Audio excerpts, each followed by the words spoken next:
சூரியனே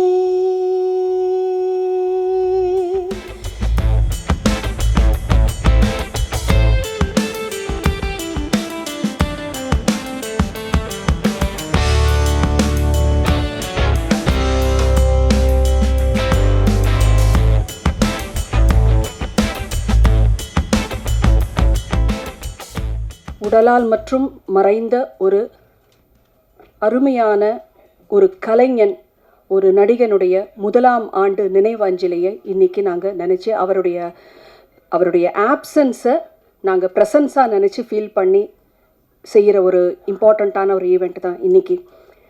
இந்த நாளை விட ஒரு ஆப்டான ஒரு சரியான ஒரு நாள் இந்த திரைப்படத்தினுடைய ட்ரெய்லர் லான்ச்சுக்கு இதை விட ஒரு கரெக்டான ஒரு நல்ல நாள் எங்களுக்கு பெருசாக தோணலை. அதனால் இன்றைக்கி இந்த ஈவெண்ட்டை நாங்கள் ஆர்கனைஸ் பண்ணியிருக்கோம். எங்களுடைய வேண்டுதலின் பேரில் வருகை தந்திருக்கும் எல்லாருக்கும், முக்கியமாக சீஃப் கெஸ்ட்டுன்னா இதை விட ஒரு ஆப்ட் சீஃப் கெஸ்ட்டு எங்களால் கூட்டிகிட்டு வர முடியாது. பாலாஜி சார் நடித்த ஒரு ஃபிலிமுக்கு அப்படி ஒரு கலைஞனை பெற்ற அவருடைய தாய் ராஜலட்சுமி அம்மா அவர்களுக்கு எங்களுடைய பணிவான வணக்கங்கள். வருக என்று வரவேற்கிறோம். மேலும் பாஸ்கர் அண்ணா அவர்கள், எனக்கு அவரை பாஸ்கர் அண்ணான்னு தான் நான் கூப்பிடுறேன். Is actually a multifaceted person working in various industries, education, agri and mainly into film production also.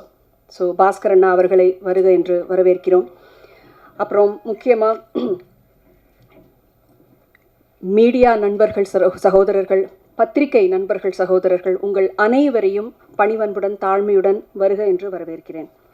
இந்த திரைப்படத்தினுடைய ஆடியோ எங்களுக்கு எம்ஆர்டி அவங்க தான் இந்த ஆடியோ எடுத்திருக்காங்க. எம்ஆர்டி ரெப்ரசன்ட் பண்ணி முருகன் சார் அவர்களுக்கு என்னுடைய மனமார்ந்த நன்றிகள். அவங்கள வருக என்று வரவேற்கிறேன். இந்த திரைப்படத்தை சோனி பிக்சர்ஸ் இன்டர்நேஷ்னல் அவங்க தான் டிஸ்ட்ரிபியூட் பண்ணுறாங்க, ரிலீஸ் பண்ணுறாங்க. ஸோ சோனி பிக்சர்ஸ் இன்டர்நேஷ்னல் சார்பாக இங்கே வருகை தந்திருக்கும் சகோதரர் சிவா அவர்களையும் அன்புடன் வரவேற்கிறோம். அப்புறம் இப்போ வளர்ந்து கொண்டிருக்கும் ஒரு chocolate boy, a handsome guy and a very good performer on the screen. Jio ஹாட்ஸ்டாரில் ஹார்ட் பீட்ஸுங்கிற அந்த வெப் சீரீஸினுடைய மெயினான ஒரு பர்சன் மிஸ்டர் அர்ஜுன். அந்த பேர் அவருடைய கதாபாத்திரத்தினுடைய பேர். நம்ம திரைப்படத்தில் ஒரு முக்கியமான வேடமேற்று நடிச்சிருக்கிறாரு திரு சாருகேஷ் அவர்களையும் அவர்களுடைய தாயார் அவர்களையும் அன்போடு வரவேற்கிறோம். இந்த படத்தில் டெபியூ பண்ணியிருக்காரு, முதலாக நடித்திருக்கிறாரு ஒரு இம்பார்ட்டண்ட்டான கதாபாத்திரத்தில் ஈஸ்வர் கிருஷ்ணா அவரையும் அன்போடு வரவேற்கிறோம். மனசில் வந்துட்டோ மோனே, அவருக்கு மலையாளத்தில் சொல்லணும், அப்போ தான் கொஞ்சம் புரியும். அண்ட் இந்த திரைப்படத்திற்கு இன்னும் கூட ஆர்டிஸ்ட், முக்கியமாக பாலாஜி சாரோட ரன்னிங் ரோல் மாதிரி பாலாஜி சாரோட எப்பவுமே ஸ்க்ரீன் ஷேர் பண்ணிக்கிட்டே நடிச்சிட்டு வந்த 2 பேர் இருக்காங்க. நடிகர் பாபு அவர்கள் அண்ட் நடிகர் முத்து அவர்கள். உங்கள் எல்லாருக்கும் பரிச்சயம். அவங்களையும் நான் மனசார வெல்கம் பண்ணுறேன். நன்றி முத்து, நன்றி பாபு. அண்ட் இந்த படத்தில் ஒரு 3-4 பாடல்கள் எழுதியிருக்காங்க. தாமரை அக்கா, மோகன்ராஜன் சார் அவர்கள், கிரிதர் வெங்கட் சார் அவர்கள். அப்புறம் அதோடு சேர்த்து ஒரே ஒரு பாட்டு, எனக்கும் பாட்டு எழுதணுன்னு ஒரு ஆசை முதல் முறையாக ஒரு பாடலை எழுதி அதை கம்போஸ் பண்ணியும் பாடியிருக்கேன். அதனால் இன்றைக்கி மற்றவங்க யாரும் வர முடியல, எங்களுக்காக வந்திருக்கிற கிரிதர் வெங்கட் அவர்களை அன்போடு வரவேற்கிறோம். நான் முதல்ல டேனியல் பாலாஜி சாரை இயக்குனர் பிரசாத் பிரபாகர் சார் அவர்கள் டேனியல் பாலாஜி சாரை வீட்டுக்கு போய் அவங்கள பார்த்து இந்த ஃபிலிமுக்கு கன்ஃபார்ம் பண்ணி இது பண்ணப்போ அப்போ தான் என்னை பற்றி இன்ட்ரடியூஸ் பண்ணாங்க. ஸோ நான் அவருக்கு as a part of the movie making அவருக்கு நன்றி சொல்கிறதுக்காக, சார் எங்கள் படத்தில் நடிக்கிறதுக்கு நீங்கள் சம்மதிச்சதுக்கு உங்களுக்கு எங்களுடைய மனமார்ந்த நன்றி அப்படின்னு அந்த நன்றி சொல்கிறதுக்காக வீடியோ காலில் அவரை சந்திக்கக்கூடிய ஒரு தருணம் தான் எனக்கு கிடைச்சிது. இப்போ வீடியோ காலில் நீங்கள் பாடுறீங்க, உங்களை பார்த்துருக்கேன் நான், எனக்கு உங்களை பாட்டெலாம் நான் நிறைய கேட்டிருக்கேன், ரொம்ப சந்தோஷம் சார். சரி எவ்வளோ பாடுறீங்க, நான் கேட்குற பாட்டு உங்களால் பாட முடியுமா அப்படின்னாரு. சார் கண்டிப்பாக சொல்லுங்கள் சார், தெரிஞ்சால் கண்டிப்பாக இப்போவே பாடுறேன் சார் அப்படின்னு. அவர் முதல்ல என்கிட்ட கேட்டது, நம்ம தண்ணீர் தண்ணீர் படத்தில் வர எம்எஸ்வி சார் அவர்கள் இசையமைத்த சுசிலாம்மா அவர்கள் பாடிய கண்ணான பூமகனே கண்ணுரங்கு சூரியனே அப்படிங்கிற பாட்டு உங்களுக்கு தெரியுமான்னு கேட்டார். ஆக்சுவலாக அந்த பாட்டு வந்து நான் நிறைய கேட்டு வளர்ந்துருக்கேன். ஆனால் பாட்டு வந்து எனக்கு பாடம் இல்லை, பாடுறதுக்கு எனக்கு பாடம் இல்லை. நான் சொன்னேன், சார் மன்னிக்கணும், நீங்கள் ரொம்ப ஒரு அழகான பாட்டு கேட்டிருக்கீங்க, ஆனால் வந்து இந்த பாட்டை நான் கற்றுக்கிட்டு ப்ராக்டிஸ் பண்ணிவிட்டு உங்களுக்கு கண்டிப்பாக நான் வந்து நேர்லேயே வந்து உங்களுக்கு நான் பாடி காமிக்கிறேன் அப்படின்னு சொன்னேன். அப்படியா, சரி, வேற ஒரு பாட்டு சொல்கிறேன், அது பாட முடியுமா அப்படின்னாரு. என்ன பாட்டு சார் சொல்லுங்கள். சிங்கார வேலனே தேவா பாட தெரியுமான்னு கேட்டார். அது நல்லா தெரியும் சார் சொல்லிவிட்டு உடனே வீடியோ காலில் வந்துட்டு நான் சிங்கார வேலனே தேவா பாடினேன். பாடி முடிச்சு அவருக்கு ரொம்ப சந்தோஷமாக இருந்தது. அதாவது நான் அவருடைய பேக்ரவுண்டில் என்ன, அவர் எப்பேற்பட்ட ஒரு நடிகர், திறமைசாலி, அதில் எந்த ஒரு மாற்று கருத்துமே கிடையாது. பயங்கரமான திறமைசாலி. சினிமா நுணுக்கங்களை பற்றியும் நடிப்பு திறன்களை பற்றியும் ஸ்க்ரீன் ஸ்பேஸை எப்படி வந்துட்டு, ஏன்னா பாலாஜி சார் வந்து ஒரு ஸ்க்ரீனில் வராருனாவே கம்ப்ளீட்டாக கேப்சர் பண்ணிவிடுவார். அது அது அது நெகட்டிவிட்டி ரோலாக இருக்கட்டும், எதுவாக இருக்கட்டும். மோஸ்ட்லி அவர் நடித்ததெல்லாம் வில்லன் கேரக்டர்ஸ் தான். அந்த வந்தாலே நான் அந்த கண்ணுக்கு அவ்வளோ பவர் இருக்குது. அதுதான் முக்கியமாக சொல்லுவாங்க, ஒரு நடிகருக்கு வந்து கண்ணு பேசணும் அப்படின்னு சொல்லுவாங்க. நான் பெரியவங்க சொல்லி கேள்விப்பட்டிருக்கேன். அந்த மாதிரி அந்த பாட்டு அவர் பின்னாடி இருக்கிற அவர் உட்காந்துட்டு இருந்த ரூமில் ரொம்ப சிம்பிளாக இருந்தது. நான் வந்து பிரசாத் சார்ட்ட கேட்டேன், என்னங்க இவர் இவ்வளோ பெரிய நடிகர், என்ன ரொம்ப சாதாரணமாக ஒரு கைத்துக்கட்டில் சிம்பிளாக அவர் பாட்டுக்கு சிம்பிளாக இருக்கார். நம்ம அவர் இருக்கிற இடமும் அப்படி தான் இருக்குது, அவர் வாழ்ந்துட்டு இருக்கிற வாழ்க்கையும் அப்படி தான் இருக்குது. ஏன்னா யதார்த்தமான ஒரு வாழ்க்கை. ஏன்னா ஸ்க்ரீனில் எல்லாரும் பெரிய ஸ்டால்வார்ட்ஸாக இருக்கலாம், திறமைசாலிகளாக இருக்கலாம். ஆனால் நிஜ வாழ்க்கையில் எல்லாருமே வந்துட்டு அவங்கவுங்க அம்மா அப்பாவுக்கு பிள்ளை, கணவருக்கு மனைவி, மனைவிக்கு கணவன், பிள்ளைங்களுக்கு தாய் தகப்பன், இவ்வளோதான் ஒரு குடும்பம். ஒரு ஹியூமன் பீயினோட லைஃபே ரிவால்வ் ஆகிறது இவ்வளோக்குள்ளே தான். எனக்கு ரொம்ப ஆச்சரியமாக இருந்தது அவருடைய சிம்பிளிசிட்டி. அப்புறம் இந்த பாட்டை வந்துட்டு செய்ய இவ்வளோ கேட்டார். ஒரு இவ்வளோ நம்மெல்லாம் பார்த்து ரொம்ப மெச்சி ரொம்ப சந்தோஷப்பட்ட ஒரு நல்ல ஒரு ஆர்டிஸ்ட் வந்து நம்ம படத்தில் வேறு நடிக்கிறாங்க பாலாஜி சார். அவர் கேட்டு இந்த பாட்டை கற்றுக்கிட்டு பாடணும்னு சொல்லி ஒரு ஃபியூ டேஸில் வந்து அந்த பாட்டை உட்காந்து படித்து நோட்ஸ் எடுத்து நான் வந்து வாய்ஸ் நோட்டாக அனுப்பினேன். ஏன்னா அவரை பார்க்கக்கூடிய சந்தர்ப்பம் கிடைக்கல, அதனால இது வந்து எக்ஸ்டெண்ட் ஆகக்கூடாது, ஒரு ஆசையாக கேட்டார் அப்படின்னு சொல்லிட்டு அதை வாய்ஸ் நோட்டாக நான் அனுப்பினேன். பிரசாத் சார் வந்து பாலாஜி சாருக்கு அனுப்பியிருப்பார்னு நினைக்கிறேன். அந்த பாட்டை ஒரு சில காரணங்களுக்காக நான் அந்த பாட்டை இப்போ பாட விரும்புகிறேன். ஏன்னா அந்த பாடல் வரிகள் என்ன சொல்கிறதுனா, இன்றைக்கி இருக்கிற தேதிக்கு அந்த மறைந்த அந்த ஆத்மாவுக்கு அது ரொம்பவே வந்து பொருந்தும். அதனால் வந்து வித் யுவர் பர்மிஷன் அந்த பாடலை ஜஸ்ட் நான் மாத்திரம் தான் பாட போகிறேன், நோ இன்ஸ்ட்ருமெண்ட் நத்திங். பாடலாமா? கேட்குறீங்களா? இந்த பாட்டை இப்படி ஒரு தருணத்தில் உங்கள் முன்னாடி நான் பாடுறதுக்கு இப்படி ஒரு வாய்ப்பு வரும்னு நான் எதிர்பார்க்கல. இது சந்தோஷப்படுறதா இல்லை வருத்தப்படுறதான்னு எனக்கு தெரியல. இல்லைடா, இது நான் பாடுறதுக்கு தான். இது போதும், பிரச்சனை.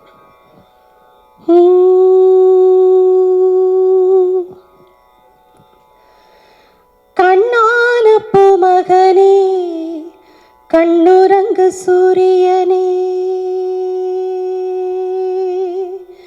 கண்ணான பூமகனே கண்ணுரங்கு சூரியனே, ஆத்தா அழுத கண்ணீராக பெருகி வந்து தொட்டில் நனைக்கும் வரை, உன் தூக்கம் கலைக்கும் வரை, கண்ணான பூமகனே கண்ணுரங்கு சூரியனே, கண்ணுரங்கு சூரியனே, கண்ணுரங்கு சூரியனே.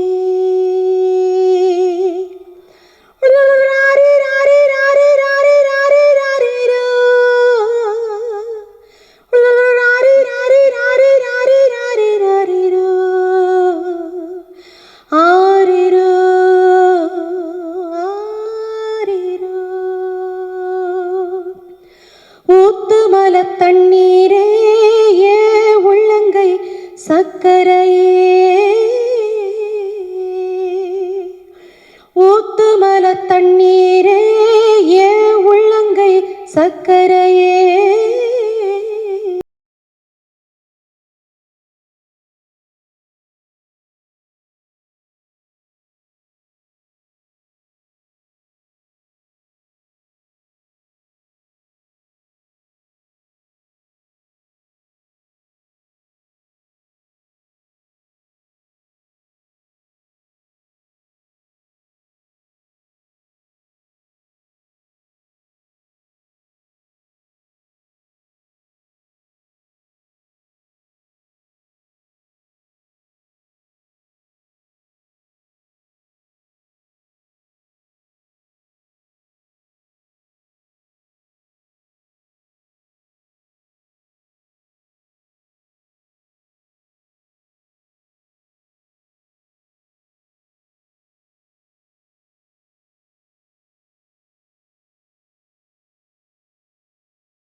கால் முளைச்ச மல்லிகையே நான் கண்டெடுத்த ரோசாவே, கால் முளைச்ச மல்லிகையே நான் கண்டெடுத்த ரோசாவே, நீ தேன் வச்ச அத்தை பழம் முத்தம் தரும் முத்துச்சரோ, தண்ணி தந்த மேகமின்று இரத்த துளி சிந்துதடா, காத்திருந்த பானைக்குள்ளே கண்ணீர் துளி பொங்குதடா, வீட்டு விளக்கெறிவதற்கு கண்ணீர்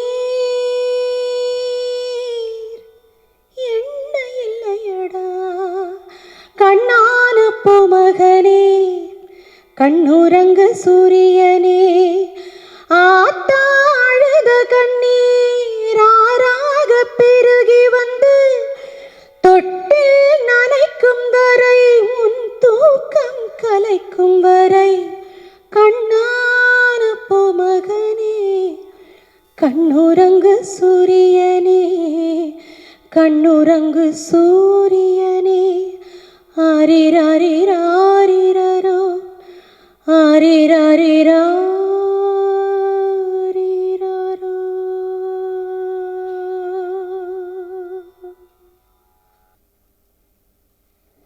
வாழ்க்கையில் வந்து ஒரு சிங்கருக்கு வந்து பாடகர்களுக்கு வந்து இன்னும் நான் வந்து இந்த தமிழ் மண்ணில் பிறந்த ஒரு பொண்ணு.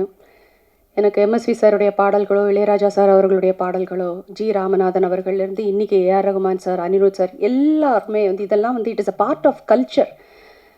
நம்ம அந்த மண்ணுடைய மனம்னு சொல்லுவாங்கல்ல, அது மாதிரி வளர்ந்த ஒரு பொண்ணு தான் நான். எனக்கு பல பாடல்கள் எனக்கு மெமரிஸ். சில பாடல்கள் முக்கியமாக வந்து எஸ்பிபி சார் மறைவுக்கு அப்புறம் எனக்கு வந்து பல பாடல்கள் கேட்குறதுக்கே ஒரு மாதிரி பயமாக இருந்தது. எந்த பாடல்லாம் வந்து தூங்கும் போதும் நடக்கும் போதும் உட்காரும் போதும் வண்டி ஓட்டும் போதும் பிள்ளைகளோட விளையாடும் போதும் குடும்பத்தில் இருக்கும் போது கேட்டு கேட்டு நான் வளர்ந்த பாடல்கள்.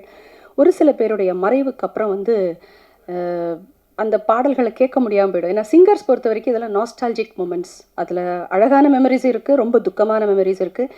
இந்த ஒரு மெமரியை இந்த பாடலை நான் எப்படி அழகான ஒரு பாடலில் சேர்க்குறதா இல்லை துக்கமான மெமரியில் சேர்க்குறதான்னு எனக்கு தெரியல. எனிவேஸ், எனக்கு வந்து இவருடைய மறைவு, any artist for that, any ஒரு நல்ல ஒரு கலைஞன், மக்களுடைய மனதில் இடம்பெற்ற கலைஞர்கள், அவங்க வில்லனாக நடிக்கிறாங்க ஹீரோவாக நடிக்கிறாங்கங்கிறது முக்கியம் இல்லை. நடிப்பு துறையில் எப்படி அவங்களுடைய நடிப்பை நடிச்சிருக்காங்க, அவங்களுடைய தொழிலை எப்படி நல்லா பண்ணியிருக்காங்க. அது பாடகராக இருக்கட்டும், நடிகராக இருக்கட்டும், இயக்குனராக இருக்கட்டும், பாடல் ஆசிரியராக இருக்கட்டும், யாராக இருக்கட்டும், அந்த மாதிரி மக்கள் மனசில் இடம்பெற்று இருக்கக்கூடிய ஒரு நடிகர் தான் டேனியல் பாலாஜி சார். எனக்கு ஆக்சுவலாக அவர்கிட்ட வந்துட்டு அந்த வீடியோ காலில் நான் பேசினப்போ கூட அவர் ரொம்ப ஜாஸ்தி சிரிக்கல, அவர் ரொம்ப கம்மி தான் எனக்கு சிரிச்சது. இன்ஃபேக்ட் அவருடைய ஃபோட்டோ வந்துட்டு கேட்டது கூட அவர் சிரித்து இவ்வளோ அருமையாக முழுசாக நல்லா சிரித்த ஒரு ஃபோட்டோ, அந்த ஃபோட்டோ தான் எங்களுக்கு வேணும்னு சொல்லி அவங்க குடும்பத்தினர்கிட்டேருந்து கேட்டு நாங்கள் வாங்கினோம். ரொம்ப ஒரு காமான ஒரு பர்சன். ஷோபனா ஆல்ரெடி சொன்ன மாதிரி, ஆனால் பார்த்தா டெரராக இருக்கும். ஷூட்டிங் ஸ்பாட்டில் கூட வந்து எனக்கு அவர்கிட்ட பேசலாமா வேண்டாமா, சார் காஃபி சாப்பிட்றீங்களா, சார் டீ எதாவது சாப்பிட்றீங்களா, சாப்பாடு எப்படி இருந்தது, எதாவது குறைகள் இருக்கா, எதாவது தேவையா, எல்லாம் கேட்குறதுனா கூட எனக்கு ஒரு பயம். ஆனாலும் பேசுவேன், தைரியமாக போய் பேசுவேன். வேண்டாம் மேடம், தேங்க்யூ, இப்படி தான் சொல்லுவார். இந்த ஷெல்லுக்கு உள்ளே வந்துட்டு வேற ஒரு பாலாஜி சார் ஒருத்தர் இருக்கார். இங்கே ஷெல்லுக்கு வெளியில் இருக்கிறது டேனியல் பாலாஜி அவர்கள், அந்த ஷெல்லுக்கு உள்ளே இருக்கிறது பாலாஜி சார் அவர்கள். ரொம்ப ஒரு கான்ட்ராஸ்டிங் பர்சனாலிட்டின்னு தான் நான் சொல்வேன். படத்தில் ஒரு நடிகரை பார்க்குறதுக்கும் நிஜ வாழ்க்கையில் அவங்களோட யதார்த்த வாழ்க்கையில் அவங்கள பார்க்குறதுக்கும் நிறைய வித்தியாசங்கள். அவர் இவ்வளோ தூரம் ஆன்மீகத்தில் சிறந்து இருப்பாருன்னு சொல்லிட்டு ஒரு தேடுதல் இருக்கும் அவருக்குன்னு நாங்கள் எதிர்பார்க்கவே இல்லை. அது மாத்திரம் இல்லாமல் இந்த படம் ஷூட்டிங் நடந்துகிட்டு இருக்கும்போது அதிகமாக வந்து ஈஸ்வர் கிருஷ்ணாவோடையும் சாருகேஷ் அவர்களுடையும் அவர் அதிகமாக பேசியிருக்காரு. அது மாத்திரம் இல்லாமல் அவர் கூட ரன்னிங் கேரக்டராக வந்துட்டு இருந்த பாபு அவர்களோடும் முத்து அவர்களோடும் அதிகமாக அவர் வந்துட்டு பேசியிருக்கிறாரு. அப்போவே வந்து ஈஸ்வர் கிருஷ்ணா கிட்டக்க அவர் சொல்லியிருக்கிறாரு, இதுதான் என்னுடைய கடைசி படமாக இருக்கும், இதுக்கப்புறம் நான் பரிபூர்ணமாக ஆன்மீக வழியில் தான் போகிறதா இருக்கேன். இதில் என்னென்னா, மனுஷன் எவ்வளோ சம்பாதிச்ச காசும் வந்து ஒரு ஒரு அருமையான ஒரு கோயிலை வந்துட்டு கட்டுறதுக்காக யூஸ் பண்ணியிருக்காரு. அவர் வந்து பயங்கரமான ட்ரெஸ் போட்டுலாம் நாங்கள் வந்து பெருசாக ஆடம்பரமாக ட்ரெஸ் பண்ணி நான் பார்த்தது கிடையாது. அட்லீஸ்ட் இந்த இந்த இந்த ஆர்பிஎம்மோட ஜேர்னியில் அட்லீஸ்ட் நான் சொல்லணும்னா சாதாரணமாக ஒரு வேஷ்டி வீட்டில் இருக்கும்போது சாதாரண ஒரு வேஷ்டி கட்டிட்டு தான் ஒரு பனியன் போட்டுட்டு தான் அவர் இருந்திருக்காரு. That's contrast thing. அண்ட் முக்கியமாக இந்த டைரக்டர் பிரசாத் பிரபாகர் சார் அவர்களோட பாலாஜி சாருக்கு நாங்கள் செட்டிலேயே சொல்லிப்போம். பிரசாத் சாரெல்லாம் நாங்கள் கிண்டல் பண்ண ஆரம்பிச்சிட்டோம். பிரசாத் சார் வந்து எதாவது சீன் பற்றி எக்ஸ்பிளைன் பண்ணுறதுக்கு கொள்றதுக்கு எதாவது வந்தானாக்கா, ஷபா வந்துட்டிங்களா சொல்லுங்கள், இப்படி தான்.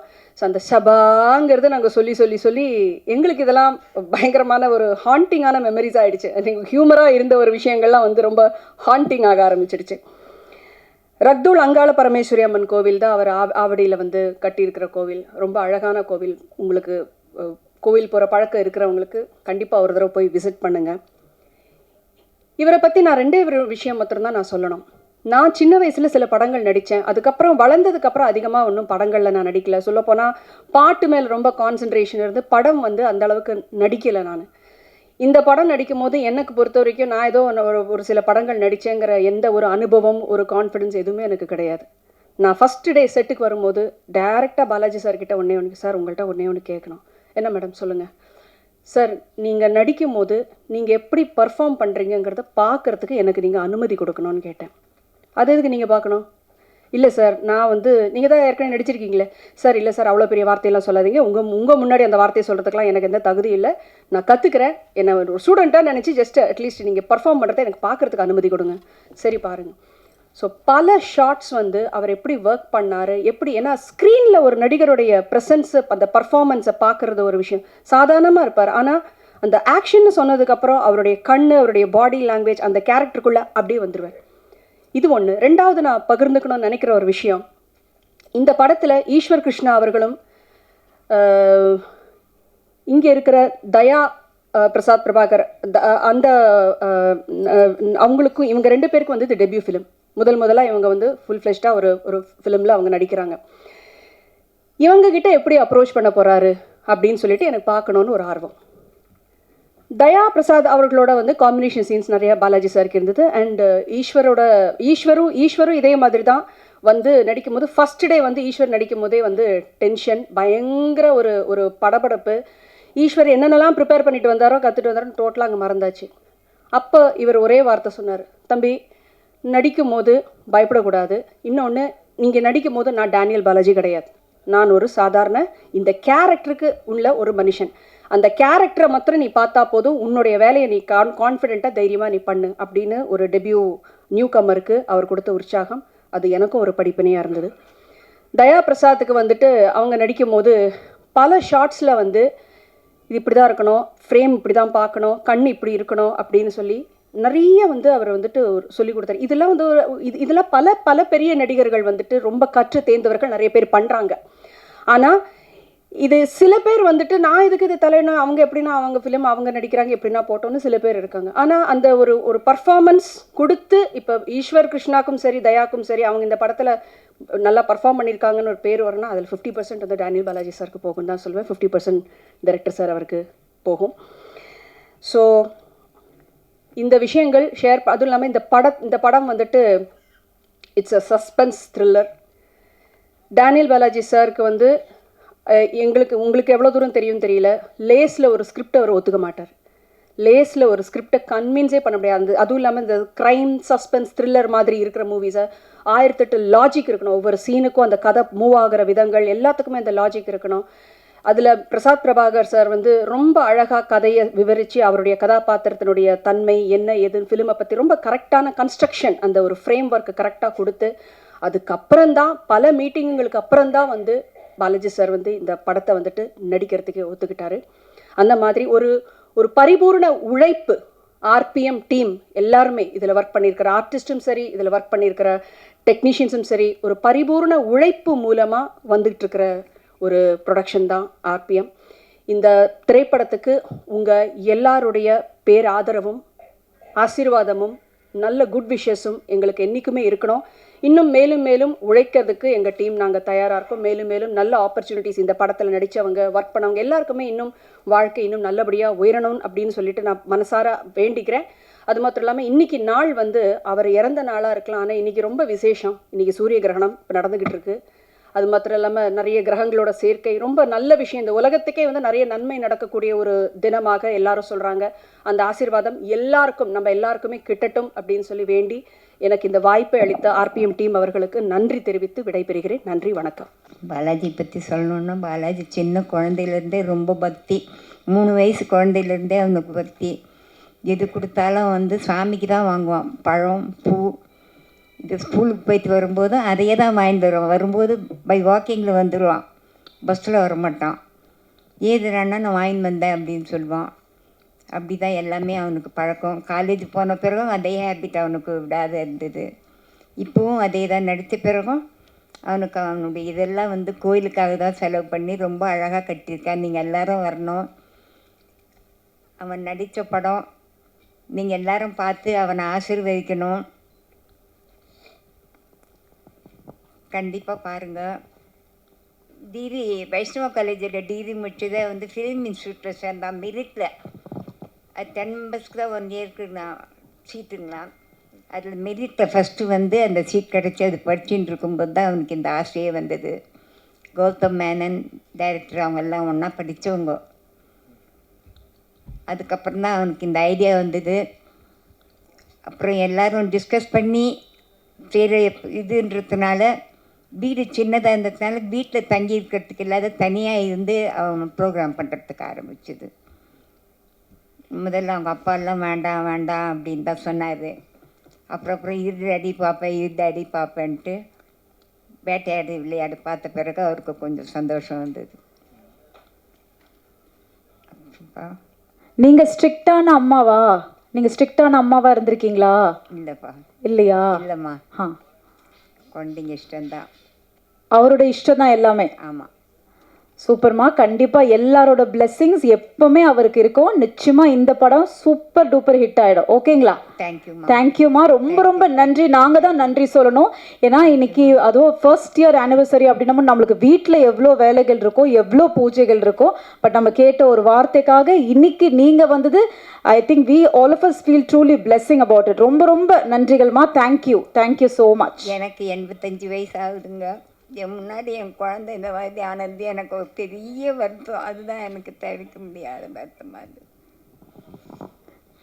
கண்டிப்பாம்மா. அவர் எப்பவுமே உங்கள் கூட தான் இருக்காரு. ஸோ இந்த படம் மூலியமாகவும் சரி, இனி வரும் நாட்கள் அவரோட படங்கள் இன்னைக்கும் வர யங்ஸ்டர்ஸ் நிறைய பேர் அவரை வந்து ரோல் மாடலாக எடுத்து இந்த மாதிரி வில்லனாக நடிக்கணும் அப்படின்றத எவ்வளோ பேர் கொண்டு வந்திருக்காங்க.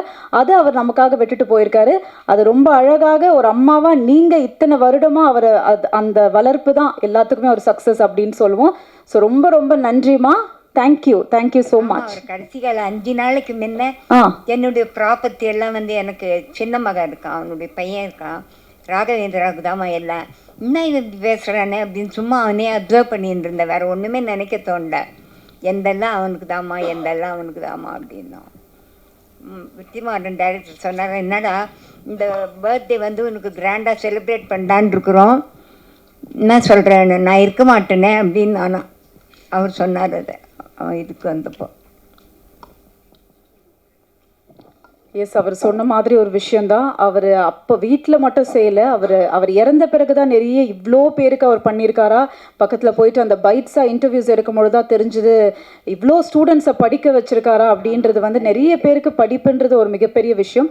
அது ரொம்ப அழகாக உங்கள் பையன் இன்னைய வரைக்கும் கொடுத்துட்டு இருக்காருல்ல, அதுதான் எல்லாரோட பிளெஸ்ஸிங்ஸோ. சரிங்களா? நீங்கள் கண்டனம் பண்ணப்போ கூட அவருடைய இஷ்டம்தான். அந்த இது இன்றைக்கி நடத்தலான் இருந்தோம். டைம் எங்களுக்கு செட் ஆகலைன்றதுனால நெக்ஸ்ட் வீக் பண்ணலான்னு வச்சுருக்கிறோம். சூப்பர்மா. ஸோ தொடர்ந்து இந்த மாதிரி விஷயங்கள் நிறைய நீங்கள் செஞ்சுட்டே இருக்கணும். நன்றி நன்றி. திரைப்படத்துறையில் வந்து என்னுடைய பயணம் வந்து சமீப காலமாக தான் ஆரம்பிச்சது. நான் பேசிக்கலி சாஃப்ட்வேர் இன்ஜினியர். ஒரு 30 வருஷமாக ஒரு 5 கண்ட்ரியில் ஒர்க் பண்ணிவிட்டு, அப்புறம் then serial entrepreneur, agriculture, food product, and then infrastructure, and then அரசாங்கத்துடைய பயணம். அப்படி பல பயணத்தில் வரும்போது நிறைய நாடுகளுக்கு போகும்போது எல்லோரும் குழந்தைங்கள இருக்கும்போது நிறைய சினிமா பார்த்தது. காலேஜில் படிக்கும்போது சொல்லவே தேவையில்லை. நீங்கள் திருச்சியில் படிக்கும்போது பார்த்தோன்னா வாரம் வாரம் 2 சினிமா பார்ப்போம். அதுக்கப்புறம் வேலை நிமித்தமாக வெளிநாடுக்கு போகும்போது அந்த தொடர்பு வந்து ஆல்மோஸ்ட் கட் ஆகிடுது. அதுக்கப்புறம் பிஸ்னஸ் ஆரம்பித்ததுக்கப்புறம் பார்த்தா வெளிநாடுகளில் அதுக்கப்புறம் சினிமா பற்றி ஒரு பெரிய அபிப்பிராயம் கிடையாது, உண்மையை சொல்ல போனாக்கா. வெளிநாடுகளுக்கு போய் அங்கே தமிழர்கள் பேசும்போது தான் அது மேலே ஒரு ஈர்ப்பே வந்தது. ஏன்னா இன்றைக்கி உங்களுக்கு தெரியுமா தெரியாதது இது மலேசியா, சிங்கப்பூர் இந்த மாதிரி ஏஷியன் கண்ட்ரியில் இன்றைக்கி தமிழ் மொழி பேசுகிறாங்கன்னு கேட்டேன்னா அதுக்கு முதல் காரணம் திரைப்படம் மட்டுமே தான். வேறு எதுவுமே நீங்கள் சொல்ல முடியாது. நீங்கள் போனவங்களுக்கு தெரியும். ஏன்னா அங்கே பள்ளி படிப்பில் வந்து தமிழ் பாடம் கிடையாது. அமெரிக்காவில் மட்டும், நான் அமெரிக்காவில் ஒரு 2 வருஷம் தான். இப்போயும் என்னுடைய அலுவலகம் அமெரிக்காவில் இருக்குது. வருஷத்துக்கு 3 மாதம் அங்கே போவேன். அப்போ தான் ஒரு கடந்த ஒரு 20 வருஷமாக தான் பார்த்தோன்னாக்கா நம்ம பசங்க தமிழ் படிச்சுட்டு இருக்காங்க. அதுக்கு முன்னாடி தமிழ் படிக்கலை. ஏஷியன் கண்ட்ரியில் பார்க்கும்போது பார்த்தோன்னாக்கா தமிழ் கிடையாது. இன்றைக்கி தமிழ்நாட்டுக்கு வெளியில் இருக்கிற தமிழர்கள் தமிழ் பேசுகிறாங்கன்னு சொன்னோன்னா அது திரைப்படம் மட்டும்தான், வேறு எதுவுமே கிடையாது. புக்கு படிக்க தெரியாது. ஆஃப்ரிக்கா பொண்ணு என்னுடைய நண்பர் இப்போ வந்திருக்கார். அவர் இப்போ ஆஃப்ரிக்கா போகும்போது பார்த்தம்போதெல்லாம் தமிழ் பேசுவாங்க, தமிழ் தெரியாது. எதுக்கு நான் சொல்ல வரேன்னா, திரைப்படத்துறையுடைய ஒரு பக்கம் கான்ட்ரவர்சி சப்ஜெக்டாக இருந்தாலும் இன்னொரு பக்கம் சமூகத்துக்கு என்ன செஞ்சுட்டு இருக்குன்னு இப்போ அந்த கோணத்தில் வரும்போது தான் நான் அந்த இந்தோனேஷியா போயிருந்தேன். நடுவில் ஒரு 2 மாதம் ஒரு 4 மாதம் முன்னாடி போயிருந்தேன். ஒரு பொண்ணு வந்து மிக அழகாக வந்து பார்த்தோன்னாக்கா மாரியம்மன் கோயிலில் வந்து முருகரை பற்றி பாடுச்சு. அந்த நாட்டை சேர்ந்த அந்த 5வது ஜென்ரேஷன். நான் போயிட்டு நல்லா பாடுறேன் மண்ண அப்படி முகத்தை பார்த்தது பொண்ணுமே புரியல. அதுக்கப்புறம் இங்கிலீஷில் கேட்டதுக்கப்புறம் தெரியுது அந்த பொண்ணுக்கு தமிழ் தெரியாது, எழுதவும் தெரியாது, பேசவும் தெரியாது. ஒன்று ஜென்ரேஷனாக முருகர் பாட்டை சொல்லி கொடுத்தது பாடுது. அந்த பாட்டுக்கு அர்த்தம் கூட என்னன்னு தெரியாது. அப்போ அங்கே சொல்லிட்டு வரும்போது அங்கே நிறைய பேர் தமிழர்கள் இருக்கானவங்களா, அவங்கள சொல்லிட்டு வந்து சினிமா போட்டு காமிங்க. அந்த ஒரு மொழி மேலே ஒரு ஆர்வம் வரணும்னா சினிமா தான் பார்க்கணும். வேறு எதுவுமே புக் எடுத்து படிக்க சொன்னால் புக்கில் வந்து எழுத்து வளைவாக இருக்கணுங்களை படிக்க தெரியாது. ஸோ அதற்கு காரணமாக தான் திரைப்படத்தின் மேலே ஒரு ஈர்ப்புன்னு சொல்லுங்களேன், ஈர்ப்பு வந்தது. அதுக்கப்புறம் ஒரு திரைப்படம் தயாரித்து கொண்டு இருக்கிறோம். 1வது பார்ட்னர் வந்திருக்கோம். நீங்கள் சொல்லலாம் மீடியா இருக்குது, எழுத்தாளராக இருந்து எல்லாத்தையும் வந்து இதுவும் வந்தது காரணம் என்ன, இன்றைக்கி மொழி மேலே ஆர்வம். அந்த ஆர்வத்தின் காரணமாக தான் சகோதரி அடுத்ததுக்கு வந்து இப்போ உடம்பு சரியில்லைனாலும் இப்போ இதை முடிச்சுட்டு ஒரு ஸ்கூல் ஃபங்க்ஷனுக்கு நான் போகணும். சிறப்பு விருந்தினர் கொடுத்து பள்ளி மாணவர்களுக்கு வந்து பார்த்தோன்னாக்கா பரிசளிப்பு விழா கொடுத்துருக்காங்க. அதுக்காக சொல்லியிருக்காங்க. திரைப்படத்துறையில் என்னுடைய தாழ்மையான வேண்டுகோள், வெளிநாடுகளில் இருக்கிற வந்து வன்முறையை கொஞ்சம் யதார்த்தம் இருக்கும், எப்பயுமே யதார்த்தம் இருக்கும். காலகாலத்துக்கும் பார்த்தோன்னாக்கா வன்முறை இருந்துக்கிட்டு தான் இருக்குது. முன்னாடி ரொம்ப எக்ஸ்போஸ் ஆகாமல் இருந்தது. இப்போ மீடியா வந்ததுக்கப்புறம் ஹையஸ்ட்டாக எக்ஸ்போஸ் ஆகிட்டுருக்கு. தயவுசெய்து ஓரளவுக்கு குறைச்சிங்க, நல்ல கருத்துக்களை சொல்லுங்கள். ஏன்னா ஒரு மாஸ் மீடியானும் போது அந்த மீடியாவுடைய பவர் வந்து ஈஸியாக ஒரு மைண்டை டைவெர்ட் பண்ணிட்டு போயிடலாம். ஆனால் நல்லது சொல்கிறதுக்கு வந்து பண்ணோம். ஏன்னா இங்கே இருக்கிற பிள்ளைகளை தாண்டி தமிழ் உள்ளங்கள் வெளியில் குறை பார்த்தோன்னாக்கா ஒரு 70-80 நாடுகளில் இருக்க தமிழ் குழந்தைகளும் யோசித்து பாருங்கன்னு சொல்லி வாய்ப்புக்கு நன்றி கூறி விடைபெறுகிறேன். நன்றி, வணக்கம். படம் மிகப்பெரிய வெற்றி அடையட்டும். அனைவருடைய ஆசீர்வாதமும் வேண்டும் என்று வேண்டி கொள்கிறேன். தமிழ் மொழினா அழகான மொழி. தமிழ் கல்ச்சர்னா எனக்கு ரொம்ப பிடிக்கும். நான் தமிழில் பேச ட்ரை பண்ணுறேன்.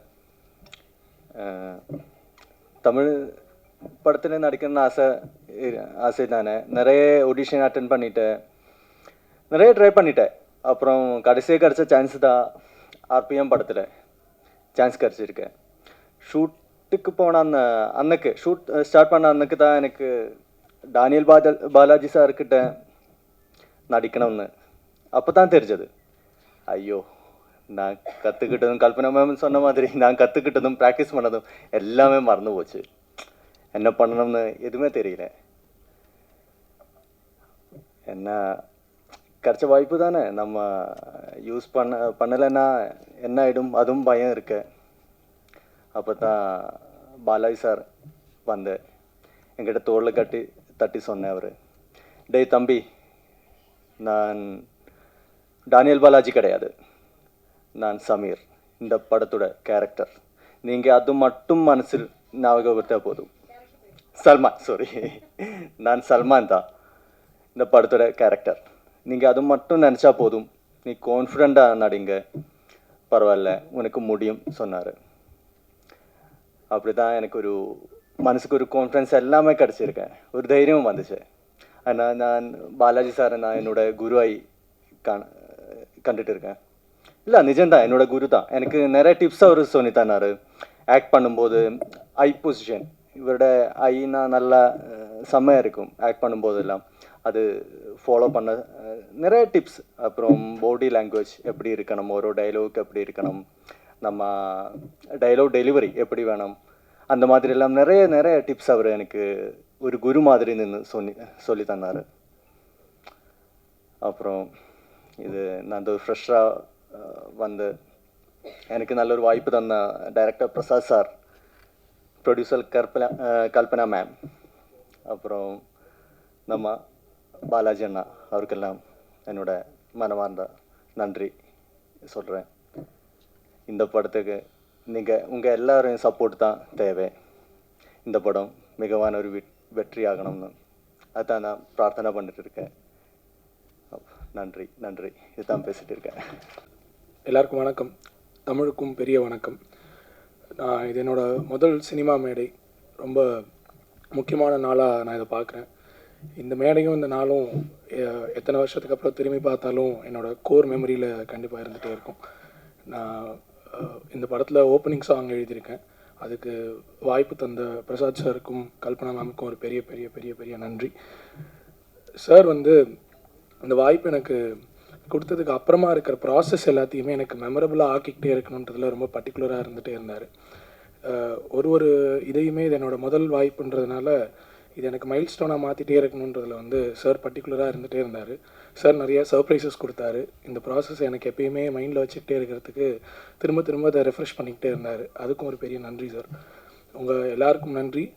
இந்த படம் கண்டிப்பாக பெரிய வெற்றி அடையணும் அப்படின்றது எல்லாரோட ஆசையாகவும் இருக்குது. உங்கள் எல்லாரோட சப்போர்ட்டில் அது நடக்கும் நம்புகிறேன். ரொம்ப நன்றி. இந்த ஹார்ட் பீட்டுக்கு முன்னாடி நடித்த படம் இது. ஸோ நான் ஃபர்ஸ்ட் டே அங்கே ஷூட்டுக்கு போன எக்ஸ்பீரியன்ஸ் நான் வேணால் கொஞ்சம் ஷேர் பண்ணிக்கிறேன். ஒவ்வொரு ஃபர்ஸ்ட் ஷாட்டே எனக்கு அங்கே போனதுக்கப்புறம் தான் தெரிஞ்சு மோஸ்ட் ஆஃப் த சீன்ஸ் எனக்கு டேனியல் பாலாஜி சார் கூட தான் எனக்கு இருக்குன்னு. ஸோ ஃபர்ஸ்ட் 1-2 சீன்ஸ் எனக்கு சோலோவாக ஷார்ட்ஸ் இருந்துச்சு, நான் பண்ணிட்டேன். அதுக்கப்புறம் அவரோட தான் காம்பினேஷன் சீன்ஸ் அப்படின்னு சொன்னப்போ அவரோட என்ட்ரி அப்படியே வந்தார். வந்தபோது கொஞ்சம் நர்வஸ் ஆச்சு. நர்வஸ் ஆகுனா அவர் கூப்பிட்டு ஏன் நர்வஸ் ஆகுறீங்க அப்படின்னு கேட்டார். இல்லை சார், எனக்கு முன்னாடி நான் வேட்டையாடு விளையாட உன்னோட படத்தை பார்த்துட்டு ஃபர்ஸ்ட் டைம் ஒரு கேரக்டர் பார்த்து நான் தியேட்டரில் பயந்து இருந்த ஒரு கேரக்டர், அதனால் அது இப்போவும் உங்களை பார்க்கும்போது அந்த ஒரு ஞாபகம் தான் எனக்கு வந்துச்சு அப்படின்னு அவர் சிரிச்சிட்டே சொன்னார். நீங்கள் அதெல்லாம் எதுவுமே யோசிக்காதீங்க, இந்த இடத்துல நீங்கள் ஒரு ஆக்டர், நானும் ஒரு ஆக்டர், அவ்வளோதான்.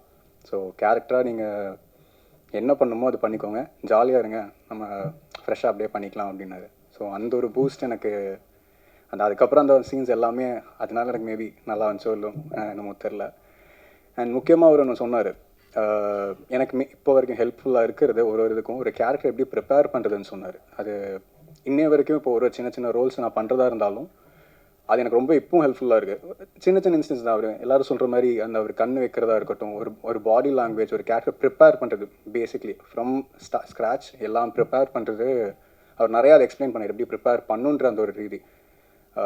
ஸோ அது எனக்கு இப்போ வரைக்கும் ஹெல்ப்ஃபுல்லாக இருக்குது. கண்டிப்பாக த்ரூ அவுட்டாக என்னோட கெரியரில் அது ரொம்பவே ஹெல்ப்ஃபுல்லாக இருக்கும் அவரோட இது. அண்ட் ஸ்க்ரீன் ஸ்பேஸ் அப்படின்னு பார்க்கும்போது கல்பனா மேம் கூட ஒரு சீன் நான் நடிச்சிருக்கேன். மோஸ்ட்லி இல்லை அந்த சீன் மோஸ்ட்டாக நிறைய இடத்துல பேசப்படும்னு நினைக்கிறேன், நானும் அதை வேண்டிக்கிறேன்.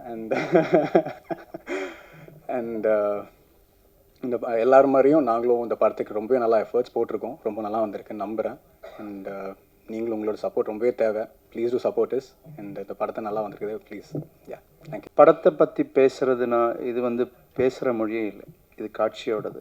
ஆக்சுவலி என்னால் என்னென்ன முடியுமோ அதோட மேக்ஸிமம் நான் பண்ணியிருக்கேன். அதுக்கு உங்களோட அனைவரோடையும் சப்போர்ட் வேணும். முக்கியமாக என்னென்னா, சோனி மாதிரி ஒரு பெரிய ஒரு கம்பெனி பேன் இண்டியா ரிலீஸ் பண்ணுறதுக்கு இந்த படம் எடுத்துறதுக்கு ஃபஸ்ட்டாக நான் நன்றி சொல்லுது சோனிக்கிட்ட. அதுக்கப்புறம் என்னென்னா, இந்த படம் இந்த அளவுக்கு கொண்டு வர்றதுக்கு நிறைய ஆட்கள் எனக்கு சப்போர்ட் பண்ணியிருக்காங்க, ஆக்டர்ஸ், டெக்னீஷியன்ஸ் அனைவரும். அப்புறம் சக்ஸஸ் பண்ணதுக்கப்புறம், இது முடிஞ்சதுக்கப்புறம் இனிமேல் என்ன வேணும்னா, நான் என்ன பண்ணாலும் நீங்கள் சொன்னால் மட்டும்தான் மக்கள் கேட்பாங்க. நான் கையெடுத்து கும்பிட்றதுக்கு என்ன காரணம்னா, நீங்கள் சப்போர்ட் பண்ணுங்கள். ஏன்னா டேனியல் பாலாஜி சார் கிட்டத்தட்ட ஒரு 1.5 வருஷத்துக்கு மேலே ஆச்சு அவரோட படம் வந்துட்டு. அதையும் ரொம்ப அழகாக நடிச்சிருக்காங்க. டேனியல் பாலாஜி சார் நடிக்கும்போது சாதாரணமாக ஓவர் எக்ஸ்போஸ்டாக நடிப்பாங்க. ஆனால் இதில் அவரை சட்டிலாக அண்டராக நடிக்க வச்சுருக்கேன் நான். ஒரு விஷயத்த இப்படி பார்க்குறதுக்கு பதிலாக, சார் நீங்கள் ரொம்ப ரொம்ப சட்டிலாக நடிங்க, உங்களோட ஓவர எக்ஸ்பிரஷன்ஸ் தான் ஜாஸ்தியாக நாங்கள் பார்த்துருக்கோம், ஆனால் நீங்கள் வந்து உங்களுக்கு சில டைமில் உங்களுக்கு பயங்கரமாக கோவம் வரும், ஆனால் சிரிக்காதீங்க. உங்கள் மைண்டில் தான் அந்த கோவெல்லாம் பார்க்கணும், ஆனால் எங்களுக்கு அது புரியணும். அதனால தான் சபா உங்களால் சொல்லுங்கள் சார் அப்படின்னு சொல்லுவாங்க. ஏன்னா அவருக்குள்ளே ஒரு டைரக்டர் இருக்குது, அவருக்குள்ளே ஒரு ரைட்டர் இருக்குது, அவருக்குள்ளே ஒரு ப்ரொடக்ஷன் கண்ட்ரோலர் இருக்குது, அவருக்குள்ளே ஒரு ப்ரொடியூசர் இருக்குது, எல்லாமே இருக்குது. அவரெல்லாம் ஈஸியாக ஏமாற்றவே முடியாது. எல்லாமே கேட்பாங்க, நான் எதுக்கு சிரிக்கணும், எதுக்கு இப்போ வந்து 2 சீன் அடிக்கணும். என்னோடய அசோசியேட்ஸ் எல்லாம் வந்துட்டு அவர்கிட்ட பேசுகிறதுக்கு கொஞ்சம் பயப்படுவாங்க. வேற ஒன்றும் இல்லை, ஒரு சீனை சொன்னால் பிஃபோர் என்ன நடக்கணும்னு கேட்பாங்க. ஜஸ்ட் இப்போ நம்ம சீனில் இருக்கிறது என்னென்னா, டேனியல் பாலாஜி சார் கார்லேருந்து வெளியில் வராங்கன்னு வச்சுக்கோங்க.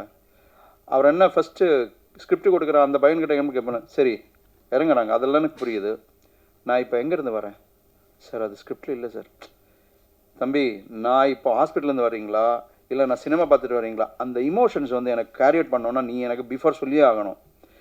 அந்த அளவுக்கு ஸ்கிரிப்டை பற்றி சினிமாவை பற்றி ரொம்ப நல்லா புரிஞ்சுக்கிற ஒரு பர்சன்கிட்ட ஒர்க் பண்ணுறது எனக்கு பெருமையாக இருக்குது. அவர் கூட ஒர்க் பண்ணுற ஒவ்வொரு நிமிஷமும் ஒவ்வொரு நொடிகளும் என்னோட மெமரியில் ஆயுட்காலம் எப்போவுமே நிற்கும். நீங்கள் ப்ரெஸ் மீடியாஸ் எல்லாமே வந்து எங்களுக்கு சப்போர்ட் பண்ணோம். ஆர்பிஎம் படம் பெரிய ஒரு வெற்றியாக வர்றதுக்கு உங்களோட சப்போர்ட் தேவை. இதுக்கப்புறம் இப்போது சில பேர் சொல்லுவாங்கள்ல, சில பேரோட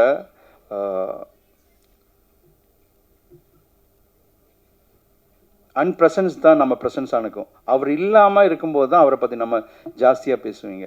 அந்த மாதிரி ஒரு பர்சன்னா பாலாஜி சார். இங்கே வந்து அம்மா கிட்ட எனக்கு என்ன சொல்ல வேண்டியன்னா, அவர் எங்கிட்ட சொன்ன ஒரு விஷயம் என்ன, சார் சீக்கிரம் முடிங்க சார். என்ன சார் சீக்கிரம் முடிக்க என்ன காரணம், இதுதான் சார் என்னோடய கடைசி படம். என்ன சார் நீங்கள் அப்படி சொல்கிறீங்க? அப்படி கேட்கும்போது என்ன சொன்னேன்னா, சார் நான் ஃபுல்லாக ஸ்பிரிச்சுவலாக இறங்க போகிறீங்க சார் அப்படின்னு தான் சொன்னது. எப்படி இருந்தாலும் அவரோட சார் இங்கே தான் இருப்பாங்கன்னு எனக்கு நம்பிக்கை இருக்குது. சார் படம் நல்லா வந்திருக்கு sir, thank you so much sir. நீங்கள் வாழ்த்தின மாதிரியே இந்த படம் நல்லா வருவேன்னு படம் கம்ப்ளீட் ஆகிறதுக்கு முன்னாடியே சொன்ன ஒரே ஒரு பர்சன் நீங்கள் தான். நல்லா வந்திருக்கு, தேங்க்யூ ஸோ மச். மீடியாவுக்கு நன்றி, எல்லாருக்கும் நன்றி. அம்மா உங்களுக்கு மிகப்பெரிய நன்றிம்மா, தேங்க்யூ ஸோ மச்.